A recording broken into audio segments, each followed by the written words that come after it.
The pandemic has forced many businesses to change the way they do business. Newswatch 12's Morgan Johnson visited a local animal shelter to see how they are adjusting. At an animal shelter, there's usually cats and dogs. But at the Lincoln County Humane Society, there were only cats for almost 2 weeks. It's definitely been a very unique year.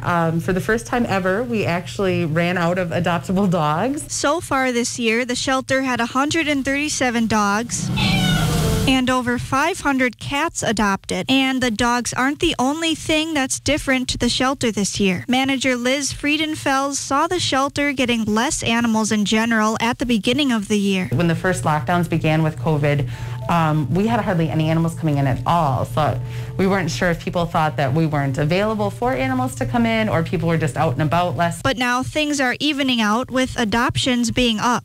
People are home more and, feel that they're able to take care of something that maybe they didn't otherwise have time to. Now that things are stable at the shelter, Liz is reflecting on how hard this year has been for the shelter financially. All of our major fundraisers really involve a lot of person-to-person activity and large crowds, so we were unable to do probably at least 5 or 6 fundraisers this year.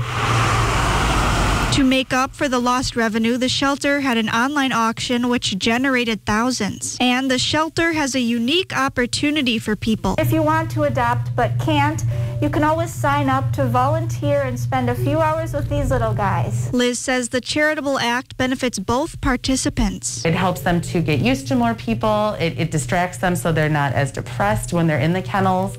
And it's really a good thing for the animals and for the people. In the end, Liz focuses on the good she can do in the midst of all the bad. You're making someone or something's life better that day, and you've done a good thing, and what you've done matters because, even though they can't say that they appreciate it, you know they do. Reporting for Newswatch 12 in Merrill, I'm Morgan Johnson.